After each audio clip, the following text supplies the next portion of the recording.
Yeah, no, it's all right. We can start. So we'll get in the light then, so you can see what's going on. We've read. What Tuyen doesn't know is we've already started the show. You all right?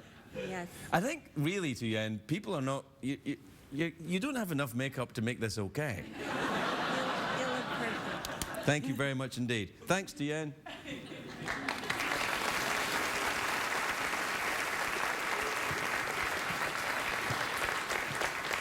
Come with me, ladies and gentlemen. Are you still reading this book? You were reading this last week. Yeah, I'm a big fan. Big fan. You take a long time to read. Do you have a problem? Yeah, I'm a robot, man. The problem is I can't hold the book. Would you like me to turn the pages for you? Yeah, would you please? Yeah, what page are you on? I was on 53. 53. 53, yeah. 53 of Bob Saget's book, Dirty Daddy. That's right. He says... it's a sad part. Oh, okay, all right. Yeah.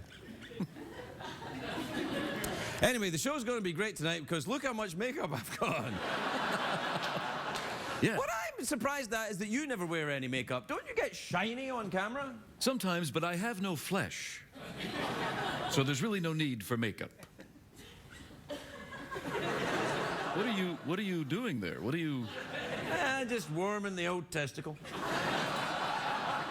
Oh, I see. So, but you're getting it evenly. That's why you're moving back. I just like to get all around the old magical sphere.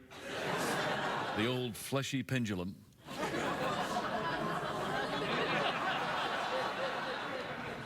Do you know, sometimes, Jeff, I think you go too far. Oh, yeah.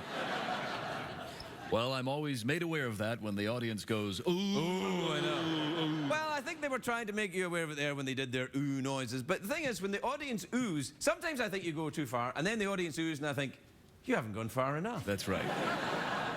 They have still breath left for an ooh. We want them to scream. No, I don't think we do. No, you don't want them to scream. No. I think the sound of, 110 hobos screaming would be awful. Sorry, everybody. Traveling folk. Right, traveling. Sure. Riding the rails. Is that a sex thing? No, riding the rails? yeah. You rode the rails for a time, didn't you? Yeah, with my fleshy pendulum. Come on, man. No, man. Come on. Cut it out. You did. You roamed from town to town. That's true. Right? I've traveled this great nation. I've seen a lot of things, met a lot of people. And what's the greatest thing you've learned, Jeff?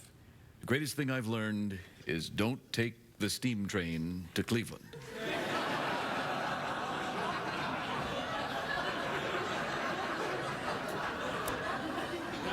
I wish I'd met you earlier.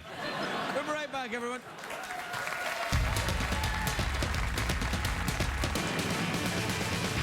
It's hard to stay up, it's been a long day, and you've got the Sandman at your door. But hang on, leave the TV on, and let's do it anyway. It's okay, you can always sleep through work tomorrow, okay? Hey, tomorrow's just your future yesterday. The Late Late Show with Craig Ferguson, sponsored by Denny's. Welcome to America's Diner. Ladies and gentlemen, Craig Ferguson.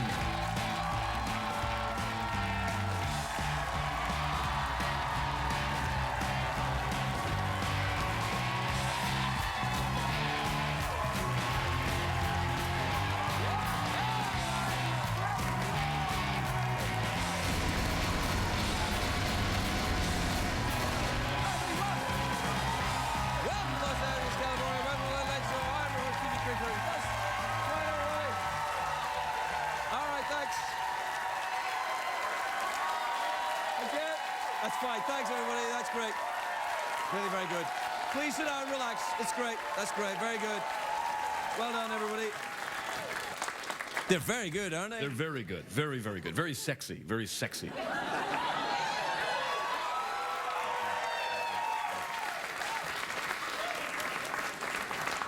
I think you're just working the crowd there, Jeff.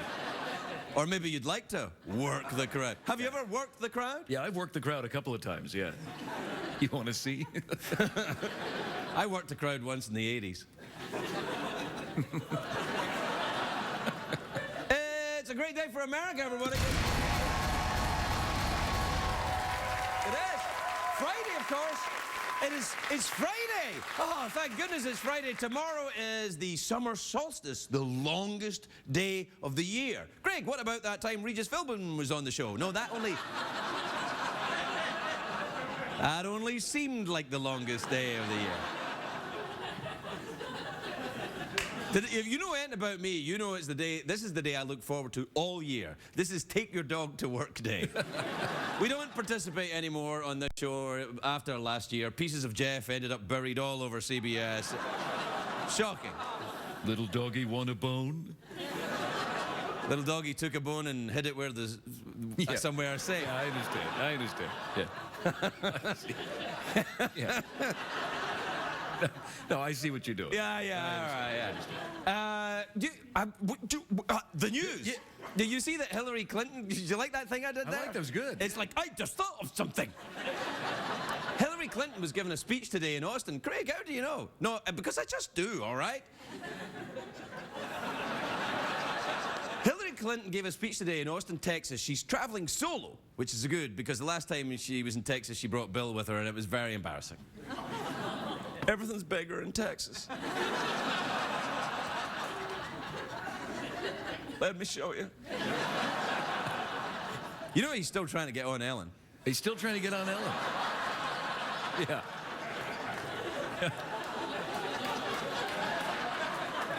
She doesn't seem to be responding. Happy birthday, of course, today to Lionel Richie, who turned 65. 65, Lionel Richie. He's getting up there. He's gone from dancing in the ceiling to rubbing in the ointment. Oh, Craig, shut up. What about you, Jeff? You got any? Yeah, he's gone from dancing on the ceiling to falling in the shower. Oh, okay. Oh. That's actually horrible. Yeah, come on. All right, he's gone from dancing in the ceiling to rolling in the scooter. He's gone from dancing on the ceiling to pooping in the diaper. What the hell, yeah, man? it's my fault. Yeah, I'm just a robot. Your fault. I'm with the audience. Oh, Jeff. Oh. Yeah, says the guy who just crapped his pants. That's why I was saying, oh. I understand. Big movie open today I'm very excited about. Jersey Boys, based on the Broadway play. It's about the hot musical group that all the kids love today, Frankie Valli and the Four Seasons. It's nice to see a summer movie that doesn't have fireballs and explosions, though, unless you count explosions of jazz hands. Frankie Valli and the Four Seasons had a string of hits. There was Big Girls Don't Cry and Gangnam Style, Single Ladies Who Let the Dogs Out, the Macarena. But their biggest hit was Big Girls Don't Cry. It came out in 1962, the year I was born. That's why my nickname growing up was Big Girl. To be honest, I don't know how well this movie's going to do. I mean, people in Los Angeles can't relate to a movie about Frankie Valli and the Four Seasons. People in Los Angeles don't have any idea what a season is. It's like, is Kayla season? What's a season? Is that the day it rained?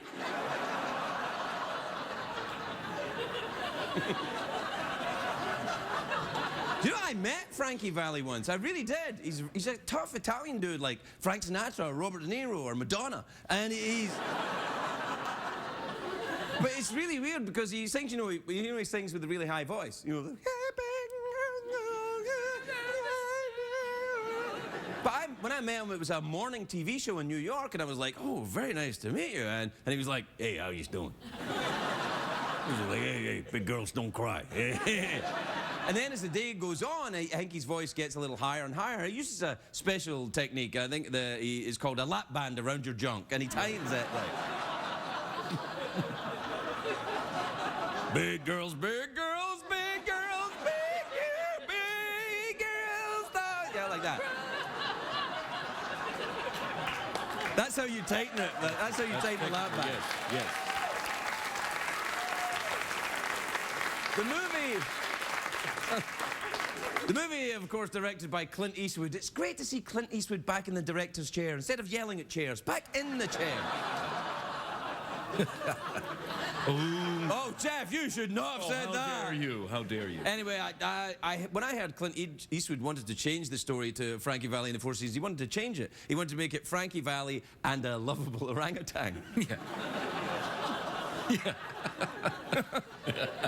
Big girls don't... But when I heard Clint Eastwood is directing a musical, I'm like, huh? But listen, Clint Eastwood directing a musical is like the Pope directing a porno. It's like Honey Boo Boo teaching an English class. It's like, you get one? Yeah, it's like Mel Gibson directing a bar mitzvah. Kinda, yeah. It's like, it is. It's like Donald Sterling directing a Medea movie or something like that. Oh, yeah, I know. Oh, I know. Oh, I'm so bad. I think Clint Eastwood should remake some of his old movies, turn them into musicals. You know? Yeah. Do you feel lucky, punk? How many bullets were in my gun? I don't know. With all the excitement, I don't know. So you have to ask yourself. Do you feel lucky, punk? You'd have to change the titles of his movies. Let's play Clint Eastwood musicals. Yeah, okay. All right, then. The Good, the Bad, and the Sequence. Okay, Dirty Dancing Harry. In the Line of Fire Island. Yeah. Every Which Way But Straight. All right, you win. Come on. That's fine. I can't beat that. That's good. We'll go on that. I'm going to go see it, though. I'm going to go see it. You going to go see it? Oh, I'm excited. Yeah, he's a great director. Yeah. Frankie Valli's a very nice man. When I met him, he was very nice. Yeah. Did he Hey, do? how you doing? Did he do a favor? Yeah, my voice is lower in the morning. Don't worry about it. But then you turn the knob, and then you turn the knob. Big girls, how you doing? I'm ready to go now. I do. All right, go. Tonight's program is brought to you by an all-new Clint Eastwood musical extravaganza. Craig Ferguson in A Fistful of Fabulous.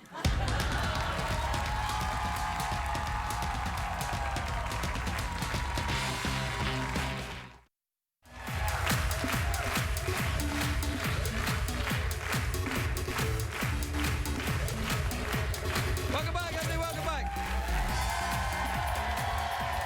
Something a little different tonight. Something a little different. I have a wildlife expert who's also a best-selling author of the book, The Blue Day Book. And it's got a picture of Larry King on the cover.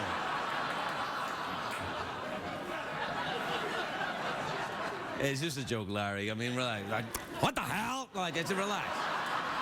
Please welcome Bradley Trevor Greive, everybody. Bradley Trevor Greive.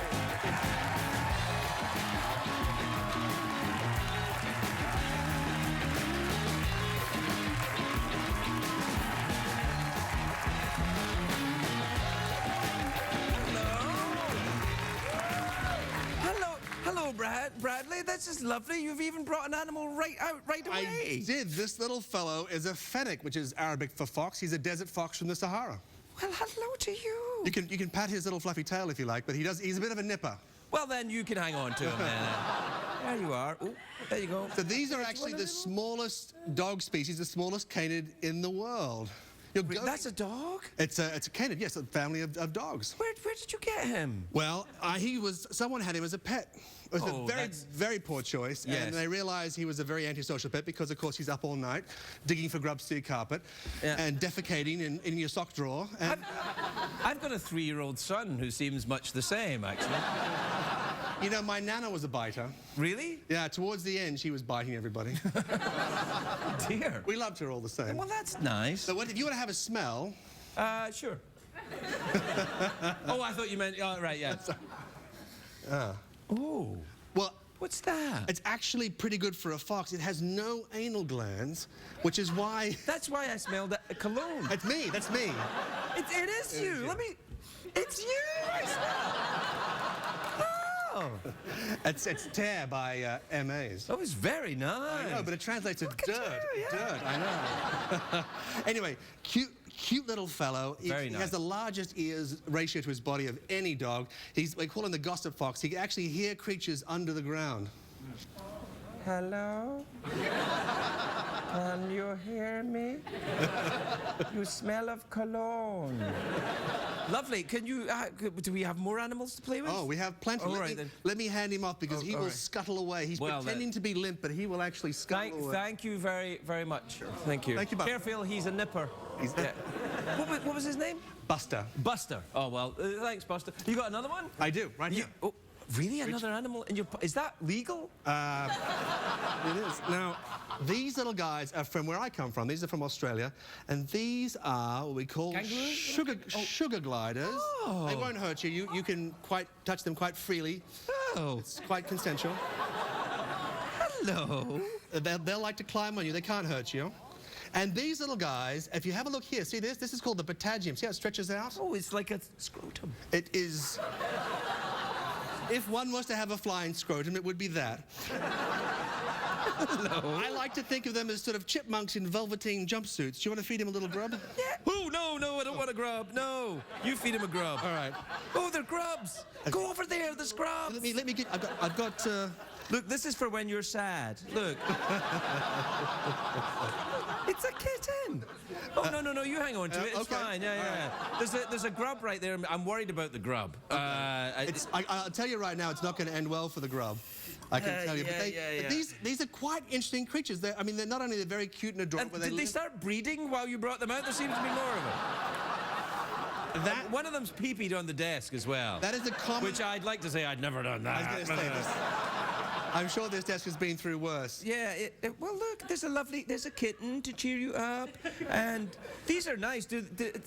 What are these, sort of like slow ratty? They're actually marsupials. They have a little pouch, and they're a little bit special. For example, all of these females have twin vaginas, and the males have... The males have a bifurcated penis. They have a double-barreled penis. Well, how do you do? And not only that, it extends their full body length, and they're known to clean their teeth with the tips. It's flossing. You're making this up. You could not make this stuff up. Look, he's climbing onto the book. Oh no, I don't. I daren't in case it shuts on you. It's anyway, very, very sweet. And they're lovely. You never see them. They worship me as their king. Clearly. Well, they... Go forth and bite my call. Go, my pretties, go. They're actually moving towards your groin. Have you noticed that? Well, I'm afraid there's only one there, so I think you'd find it very disappointing. Oh, good grub on the ground. There you go. Oh, there's a little poop on my desk. There you are. You better take this away. Do you want to take the poop? There you are. There's a little... Thank you very much. I'll just... There we go. There's a little bit of poop for you. Off the ground. Okay. Hang on a second. The poop kind of depressed me. All right, what else we got? Well, we have a little surprise coming out for you in just a minute. All right. And let me just clean off the... So we've gone to North Africa and Australia, and now we're back in North America. I might stand up and watch this one. Wow, that's beautiful. Now, this one you can feed. So this is Gertie. She's a North American porcupine. Hello, Gertie. And if... Do you like one of these? Yes. Really? Now, if you just go with the grain, yes, because there's 30,000 fine quills underneath that fur. As long as you go with it, it's quite lovely. Now, porcupines, of course, everyone's afraid of them. Everyone thinks... Hey, I'm not. Okay. No. Everyone except you. I was afraid of the grubs. Really? Yeah. Do you want one of these, Gertie? That is not the most common response. Do you want one of these? Oh, sorry, you haven't finished your carrot. Terribly sorry. See how gentle she is? She's very slow, very relaxed. They're very amiable. She's lovely. Oh, look at your lovely eyes. Oh, yeah.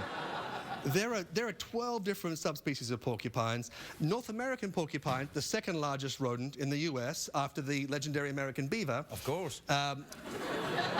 Although they're not as... You know I'm a fan of the American beaver. I have heard that. Yeah.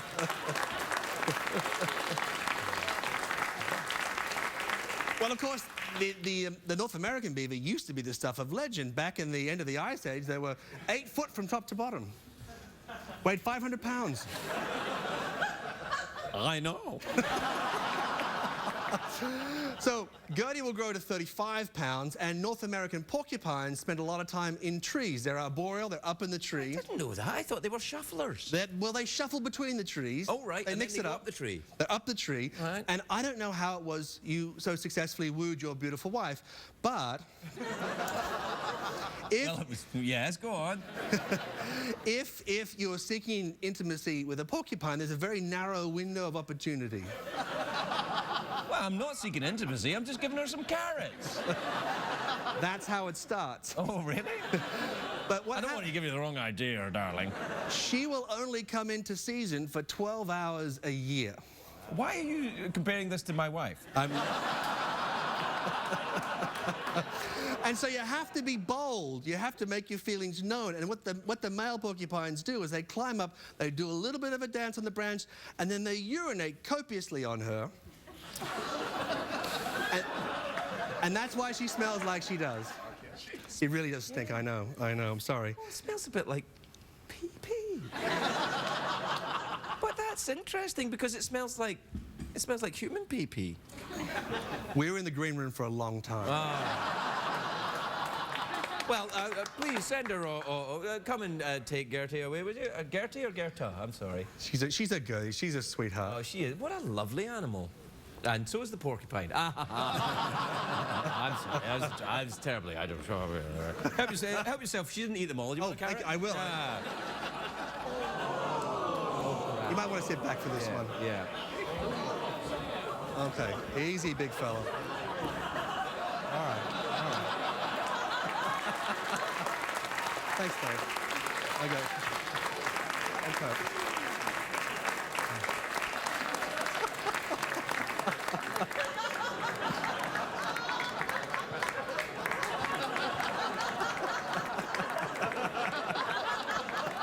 So, what you got there, big time?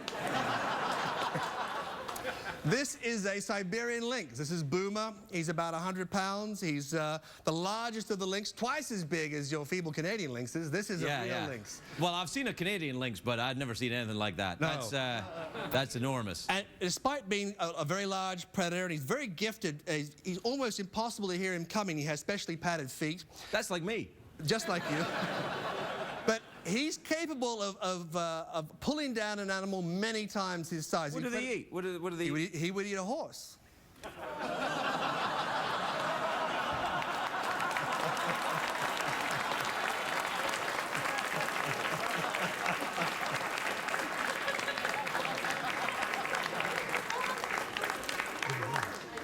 He would definitely eat a horse if a horse was to come past here. He looks to me like that animal would do whatever he wants to do. Anyway, these guys are, of course, fearsome predators, but they share their territory with Russian bears, which are enormous, with Siberian tigers, the largest of all tigers, and, of course, Siberian grey wolves. So they have to be elusive and strike quickly and get their prey out of the area. Otherwise, a bigger animal or a pack of wolves will take it off them. So if, I'm not saying he will, but if he was to kill a certain horse, he would immediately drag it up behind the audience so that no one could take it off him. I don't think anyone would try. Bradley, Trevor Greive, everybody. We'll be right back. I hope.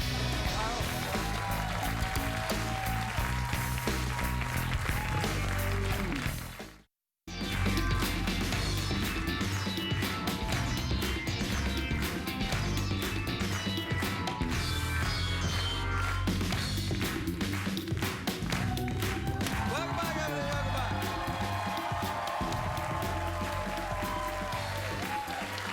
My next guest is a beautiful actress and my friend. Her latest film, Third Person, is in theaters now. Take a look at this. Maria Bello, everybody. Maria Bello.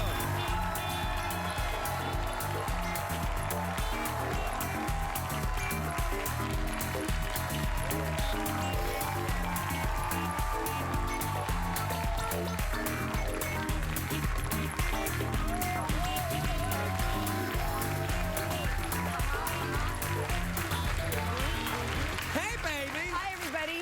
Hey, you look funky. Thank you. I'm Oh. only funky because this is the honest to God truth. I was doing a press junket all day. I put my dress on for the premiere, this really fabulous Franco Kaufman dress. And I realized when I sat down, my whole boob would come out. That's okay. Yeah, really, if I sat like this, it would go boink. Is that a problem? Do that again. It looks fine to me. I would have no problem with it. But I like what you're doing. I like the kind of like, Thank you. oh, distressed jeans and then fabulous shoes. It's good. How have you been? Better than ever. You don't look any different. You're lying. Well, you I've do- known you for a lot of years. No, you don't look any different at all. I mean, I thought, you know, when you came out with your news, you might look a little different, but you look exactly the same. Different how? Well, I don't know. More flannel, maybe? Shorter hair? Yeah, maybe a little No bit. makeup? No, you look great. Are you okay? Thank you. Better than ever. Good, good. I feel like I'm following in your footsteps because I'm not gay, writing though. I my never book. came out as... Well, no, I haven't. That's the crazy thing. When my New York Times article came out, Right. it was about Jackson and me being sick, and it was about the labels you put on love, and Right. somehow, and I realized that the person I do my homework with, his homework with, the person I sleep with, the person who is my mother, they're all my partners in life, and love is love, whatever love is love. And my Yeah. son. Hold on a second. This is just for legal reasons. Just for legal reasons. Within the bounds of the law, of course. Yes, exactly. Yeah, but, yeah. The only difference in it is our two books is that you ended up in Glasgow on the street naked, and I don't. I end up in other places naked, but not in Glasgow on the street. Not yet. It might be coming. Never say never. Have you ever been to Glasgow? No, will I? Well, then, when you go there first and see if you get out with your clothes on. You're good. What have you been up to then? What's happening? What's going on? You know, I'm going to Italy. Stop it. Yes. Really? Oh, Bello, of course, your family. Bello family. Hey, what's the coming to go, Hagenabush? Yes, exactly right. Where are your family from in Italy? They're from, my grandmother's from Pesaro on the northeastern seacoast. Do you like that accent? Yeah, I it was use? good there, yeah. Mandela. How's that? They're the That's only good. two things I can say. I know, that's like when anchor people have to say Nicaragua and they say, today in Nicaragua. Or Pakistan. Pakistan, yeah, today in Pakistan.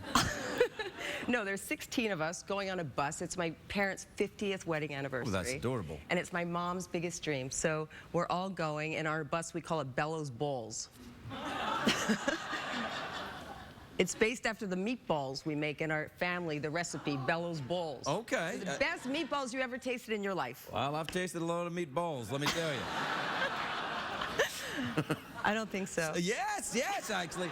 In Glasgow, there's a huge Italian community in Glasgow.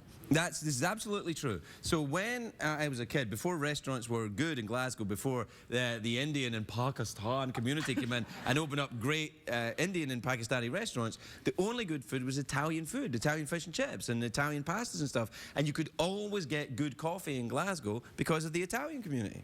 So you might end up... Do you understand what he just said? Excuse me. Italian fish and chips. Yeah. What is that? It's Italians making fish and chips. What they do is they get fish and what we would call French fries, and they make them together. I thought until I was about 40 that fish and chips was an Italian dish. Well, now you're a little older. Yeah, I You don't know that. 52. 52. I've had cameras in my butt. Me too. I they- had a parasite last summer. Right. No, in your Right. bumpy? In my bum. How did you get that? When I went to Africa, the last time I was on your show, I was going to Africa with my Right. mother and my son and my son's dad, and I knew I was feeling ill on your show. And Maybe you just thought it was right the show. afterwards, right after I got home from Africa, I got really sick and was in bed for a couple of months in the hospital. And Was it like, so it wasn't from Africa then, it was from the show? it was from Haiti. Yeah, exactly. I work in Haiti, so I was there Right. for years and years, and I traveled to Africa, and something, it just sort of built up, all these parasites. But it was man. great. It was great in a way. It was Did they have to clean you out? Yep. That's a big day, isn't it? Yeah. Big days. Days? Days. So you were on a drip and they were like running stuff through you? All of it. Oh my You Lord. didn't have that? No. You just had the one day? No, I had one day of not eating, and then they give you the big Up the trigger. ass. Yeah. No. No? No. It was an oral pill, actually. Really? And then it kicked in, and everything left. Dilaudid. Dilaudid? Is that what it's I was dilaudid when it was over, let me tell you that. True. But I wasn't dilaudid during it. No, so you had a parasite? That's outrageous. And then what happened? So that goes away, and then you went to Italy? No, you're not going to. You haven't been to Italy yet. I'm going to. Right, And okay. now I'm doing press for third person. Right, you're doing. Oh, you did the movie, of course. The Yes, movie. the That's movie, what I'm the trying. movie. Back to The the movie movie, looks which- great. That's Mila's in it. Mila's a friend of mine too. Did you guys get on all right? She is wonderful. Isn't she gorgeous? Gorgeous. I know. And authentic and real and I know, down to it's earth, a and she makes beautiful me woman. laugh. And a great actress. Yeah, I know. To do those scenes with her, I was overjoyed. No, she's Like, the real deal. She really is. Really She's, is. yeah, And by the something way, she's pregnant, which everybody knows now. She's like this big. I told you before I gained 72 pounds when I was pregnant. I was like $192. I was. That's a lot. And she's That's a lot for you. It's Yeah. And my Did you friend- get so my- fat? Because like my wife, when she got pregnant in the last month, her eyes started to get squished. I was like, "You okay, baby?" She was like, "No, my eyes are getting squished." Was she wearing your shoes by the end? Oh man, she Pregnancy? wasn't wearing anybody's shoes. It was just like, "Wah." And there was hair on her feet. Yeah. That was me. Yeah. It was like Lord of the Rings around my eyes. But you know, but still beautiful. You know, just still beautiful, but like different kind of beautiful. Well, I have to say you're lying a little bit, because my son's dad and my friends told me while I was pregnant, "You look so beautiful." And I would say, "I'm really heavy." And they'd be like, "No, you're gorgeous." Then after I had Jack, they were like, "You were really big. You were big." Well, that may be so, but I'm not lying about with my wife. With Megan, you know, she was like, well, I think we were still, you know, Oh, really? oh, like on the way to the hospital. No. Yeah. Really? Yeah. All I was that doing woman was does hugging. it for me. I'm telling you. I'm like, yeah. She's like, "My feet are hairy, my eyes are squished." I'm like, I love you anyway. Or more because of it. Yeah. True story. Yeah, it's true. That's crazy. I just hugged a pillow and ate bagels. Yeah, I did that when she was in the delivery room. Yeah. I can't believe what I'm seeing. Did they offer you a mirror when you had Jackson? Like, so yeah. Yes, they did. And I Yeah. was so, you know, it was 22 hours in a thunderstorm without an aspirin. I gave birth at home. And they said I was in transition. And the midwife said, "That's a good thing. It means baby's coming." And I was like, "Get the baby out! I don't like transition!" And suddenly she put the mirror there and I saw his head and all I said was, "Come on, buddy, we can do it." Then he came out. Do you know what would be weird? If the head came out and then you said something and he went back in. Then what do you do? I'd be like, "No, I'm staying in here." Mom, you're... I kind of freaked myself out a little bit there. Did you see him being delivered? Oh yeah, I saw everything.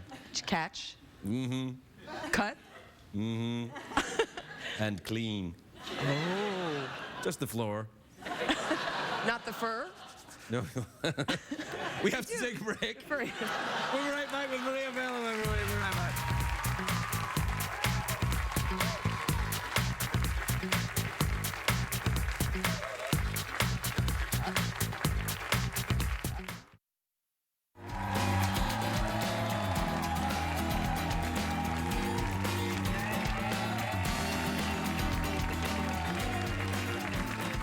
And it's over. You don't have to think about it anymore. It's a good thing. We're back. Oh, sorry. Yeah. Just catching up. Just catching up. Just talking about babies. Not really. We're talking about the inventory process of writing a book about your life, which is it's difficult. It's very difficult. I was saying when he and I met, he was in the process of writing his book.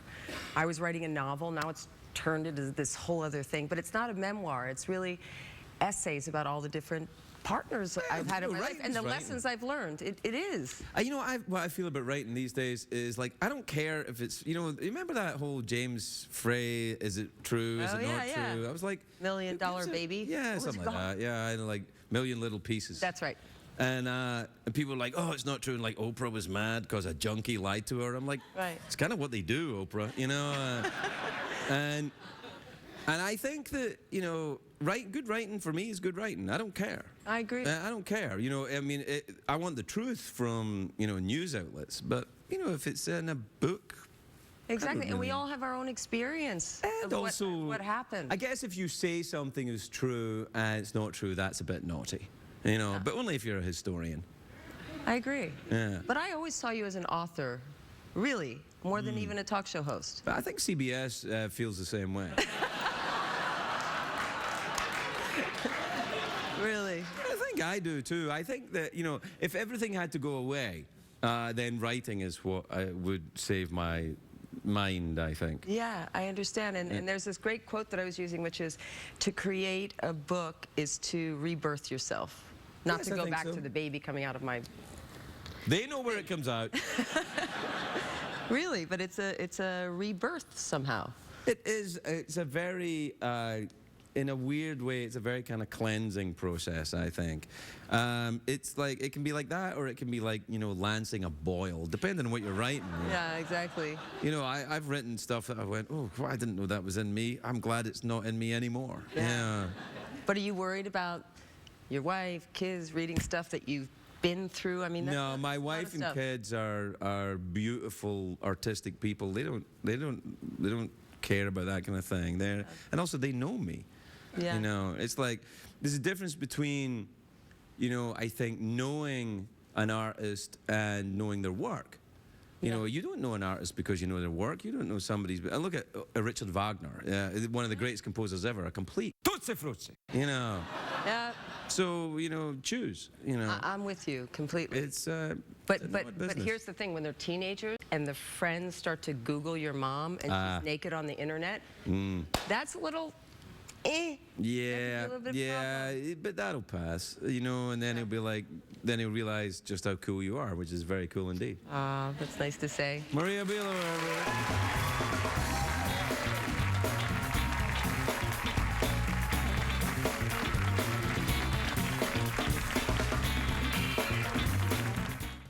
What did we learn on the show tonight, Greg?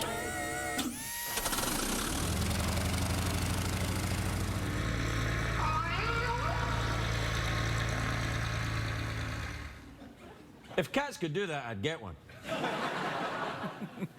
You know, tonight's show left me feeling a little reflective, Jeff. Yeah, that's good. You know, after nearly having my nads torn off by a mountain lion, and then... Yeah. And then, you know, Maria was talking about writing. I think it's time you and I moved on. You want to see other people? No. Oh. With our relationship, we should move on. Together, like hobos traveling the world? Solving crimes? Flying in a plane piloted by a cat? Yes. I would like to fly in a plane piloted by a cat, but only a very clever cat. A very clever cat. Yes. Yes. Did you repeat what I said? I did. To give you time to think of something? That's often what I do. I repeat what you said because I can never understand a word you're saying. Well, that's because of all the Italian fish and chips I've had, Yeah. Jeff.